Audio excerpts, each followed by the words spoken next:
YouTube, you already know who it is, baby. It's your boy, Yugi Skull, Hero King, the Skull Don, the Hero Prince. The other day was almost about I want to say last week, Friday night. I did take out heroes to the locals experience. My locals is quite competitive. A lot of meta contending decks there, and a lot of Malice and Ryzeal and whatnot in this current format. I did go into Friday because it was a free locals. Usually it's a lot more casual, and I did take out heroes because I felt like it's kind of a deck more on the casual side nowadays.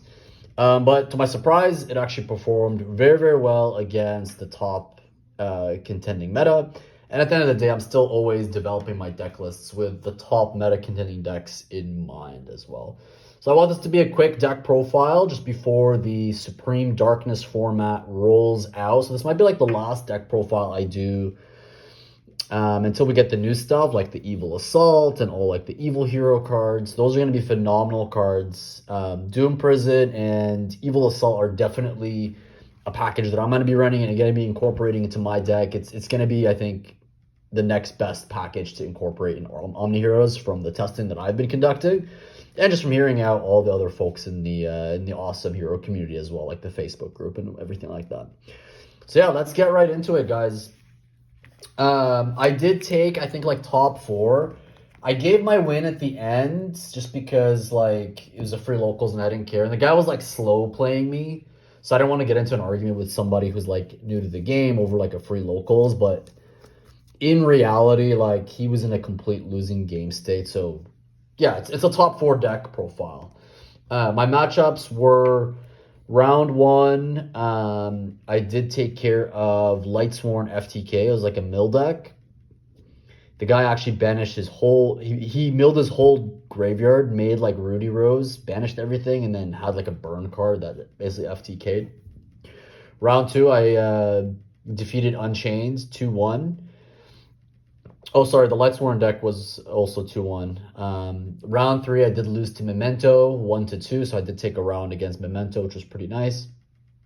And then last but not least, I did take on fiendsmith Ryzeal in the last round, and that was a 2-1 victory, which was pretty cool. And I'll get into how I think this deck is positioned against the best contending deck, which is, my opinion, fiendsmith Ryzeal. So we'll get into that game at the end, but yeah, let's get right into it. Cool. So no explanation needed. 3 Stratos. I feel like this format, you need as much starters as possible with the hero deck until the Evil Hero Assault comes out. Once Evil Assault comes out, that package is available for us. I might cut this to 2, Evil Assault to 3, and then maybe 2 Adusted Golds. We'll see. Maybe I stay to 3. I don't know. But 2 might be just fine, I think, moving forward. 1 Shadow Mist, you only need the 1 for your Dark Law play. And 1 Liquid Soldier, this could be your Win Kuriboh if you guys like, no problem. And then we've got the Brick, which is the Neos, the vanilla. For our Vision package, standard stuff, we're doing 2 Ferris, 2 Vion, and still 2 Increase. Post Supreme Darkness, we will be cutting the increase to 1. There's just no need for it with the support of the Evil Hero Assault into Doom Prison, because Doom Prison will either dump you your Shadow Mist to search out your Vion for your normal summon, or it'll get you Malicious into the graveyard so you can facilitate your Link Climb plays. So yeah, no explanation needed there. For Destiny, we did 1 Denier and 2 Malicious. No, I'm just kidding. We did 3, guys. Of course, you have to max out the Malicious. Ever since they freed up our boy, we had to max out on this just because it's really, really good in terms of extending and getting the bodies that we need on board. Cool. And then last but not least, for Destiny, we did do the Plasma. I've seen a lot of people cutting this post side. Never cut this post side, guys. This thing is what is going to allow you to basically control the pace of the game and spot remove. A lot of decks can pop cards and remove cards and whatnot. We don't have that other than DPE and Neos. This is your third option to be able to spot remove, but then also because it's a skill drain, you're essentially shutting down the game state and really taking control of the dynamic from here on in. So don't even cut this going second. You shouldn't be thinking that way, because if you can drop this, you're actually able to out a lot of potential towers. Like, for example, as well, against the fiendsmith Ryzeal player, he went into a light and dark Chaos Angel, and then I actually dropped this on him, and I took it, and I was able to push for game that way. He's like, oh, well, my Chaos Angel is unaffected. Well, Destiny Hero Plasma does not activate, which means it lands. It negates the whole field. Everything on your opponent's side turns into vanillas, and then you're able to effectively take control of the Chaos Angels as an equipped material. So definitely not something you guys want to cut post side going second. I know it might feel like a brick, but when it comes up, it's going to be very, very crucial. And it's just another one of those cards that allows you to break into boards going second. As part of engine as well. That's another key piece, guys. It's a part of engine. Okay, so for power spells, we've got 3 AHL.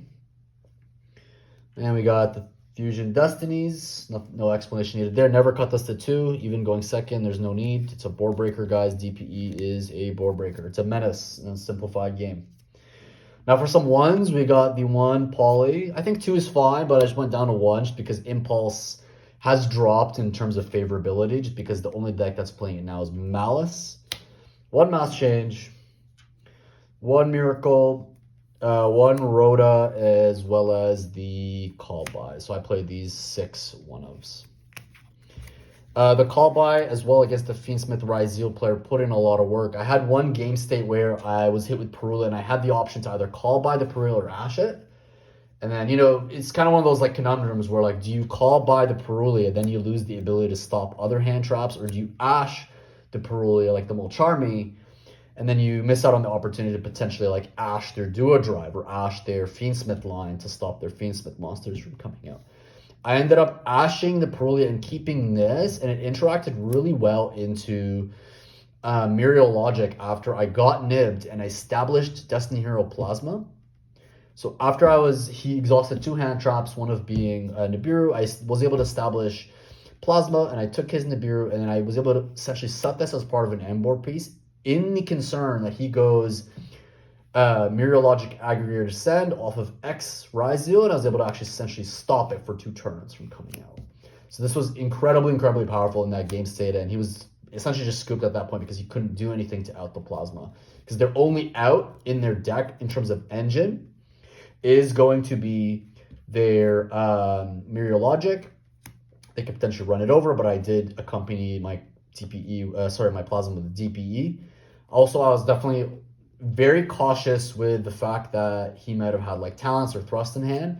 So I knew his engine monsters were not getting over my DPE and Plasma, just because DPE was also reducing the stats of all his monsters.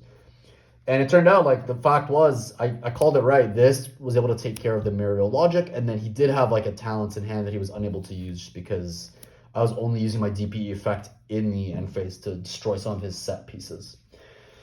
Oh, sorry guys, the last one of the favorite contact as well.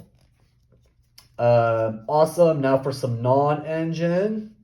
So I am running the 2 talents in this deck. It's a deck of 42. So I'm missing one of my talents. I think it's in my other deck, in my Fiendsmith Voiceless deck. But yeah, I am running 2, not the 1.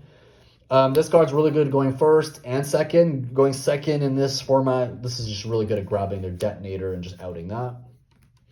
When this resolves and we can power through the first hand trap, it's also a game winner. It's a win condition just because you're able to get that hand knowledge and establish a board that is just definitively going to defeat their hand at the end of the day. I did play on Friday, folks, the 3 Eclipse. This was also really good against the Ryzeal end board. I had a game where I special summoned Stratos, went for the effect. He goes to negate it with Tesaria, Chain Eclipse. Now they have the option to either commit their Ash, potentially commit another hand trap on the Stratos, but ultimately they're going to lose that interaction. They're going to lose their Desiree. So it's a really good board breaker, and it's a really good card to allow you to dodge things as well going first. Baits out Ash as well, folks. Baits out Ash. Then I did play the 3 Forbidden Droplets. Again, a very critical card to just as you're kind of pushing through with your engine, you could chain this to pieces that are already exhausting their effects. So let's say, for example, you go Hero Lives or Normal Summon Stratos effect. They chain things. They might go for like a hand trap and negate something. You just chain this, you dodge, and then you're able to also knock out some negates, such as a Ryzeal Detonator on the field, or even like a Fiendsmith Desiree as well. Really, really exceptional card, I think, this format. And then I did play in the main 3 copies of Ash Blossom. The theory behind Ash Blossom was just this was either going to be a really good card to stop the duo drive. It also is it's dual purpose, well, triple purpose technically. So it's doing 3 things in my deck. And there's the reason why it's not imperm. Yes, it plays into talents, and there's a lot of that running around right now, just to out like detonator. But the reason I'm with Ash, because I actually keep this in my siding patterns going first in case they do put in the Molcharmi, Fuvalos, or Perulia. If they go Perulia, I might just hold on to this just to check that they have Fuvalos and use this on the Fuvalos, just because Perulia is essentially, if you're going full combo against Fiendsmith Ryzeal, it is only 1 draw if you're doing it, 1 to 2 draws if you're doing it a very in the correct way, right? It's only your Ferris and potentially your normal summon that's going to be their draws. Like, that's okay. I would let Perulia slide and just actually Ash hold this for their Fuvalos. If they don't have Fuvalos, trust me, just take the hit, because you don't want to be in that situation where you can't summon from hand and you can't summon from the extra deck just because you blew this out against their their Perulia, because then now you're just in a sticky situation where like you technically could have just played better. It's a misplay, arguably. So yeah, this card is dual purpose. It stays to handle any Molcharmis. It's also good if I see it. I'm using it on duo drive. Excellent, no problem. That's gonna stop like the ceiling, the very high ceiling of their deck. It's gonna bring that ceiling down a lot further for us to be able to out their board with things such as like Droplet and Eclipse. And then what else does this do? Yeah, that's it. So it's just good for Molcharmi and it's good for duo drive. It's just good against like the like those really long combo decks. Like let's say you're even, I don't know, like I still have branded players at my locals. You just Ash their Branded Fusion if it comes up and you're cooking. And yeah, that's it for main. It's 42. Let's take a look at the extra. Nothing really crazy in the extra, folks. For Masked Heroes, still 2 laws and the Blast. Some conversation has come up with my folks, like my friends who also play Heroes, with Dark Law. I'm still leading with Dark Law regardless if I'm playing the Malice matchup or not. If it's against Malice post side, I'm just going to out this with my Droplet or DPE. But the reason why it's just good practice to end this, because this card is still quite impactful in terms of stopping hand draws. So if you can turbo this out in your combo, especially post side when we're going to put in all 3 of our mass changes, I would still recommend it, because this is turning off a lot of hand traps, folks. Like, it's going to turn off like their Veilers, their Drolls, things like that. And they know that this deck kind of loses to Droll. So it's quite impactful that, in my opinion, you still play this, because in the off chance that you're not playing Malice, this thing's going to put in work. Like, they can't go Mirror Logic out bodies if it's like Fiendsmith Ryzeal with Dark Law. Also, the whole Fiendsmith end is just completely shut off with Dark Law itself. So, like, if you're facing Fiendsmith Ryzeal and you stick this on the board, now they're just going to play Ryzeal, and you have enough engines such as DPE and your trap, such as your trap favorite contact into Neo's Wingman, to be able to just take care of their level 4s, out everything before they even get into their Xyz place. I still play this just because some people still decide to hand trap Stratos. I don't know why, but people, I guess, still don't know what Heroes really does. So I'm still playing it. I guess now that Tempai is also dead, this is probably the better card than the other one. Cool. So for Elemental Heroes, I am only playing 4. So I've got the Sunrise as well as the Wake Up and the Infernal Rage and Neos. No explanation needed there. You need them for your combo and your end pieces. Okay, and then last but not least, for Destiny, I do still run the time card, Dystopia, as well as the DPE, kind of mandatory. I don't like leaving home, folks, without a time card. It's just People will slow play. It's just how it goes. Just how it goes. We got Infernal Devicer, part of combo, the one driver, 2 Cross Crusader, and then the Decimator. This is probably getting cut post Supreme Darkness, folks. It's just the deck gets really, really tight post Supreme Darkness. Also, there's a world where we run 2 drivers as well, but I'm not like 100% sold. But definitely this is getting cut for some Evil Hero stuff. Awesome.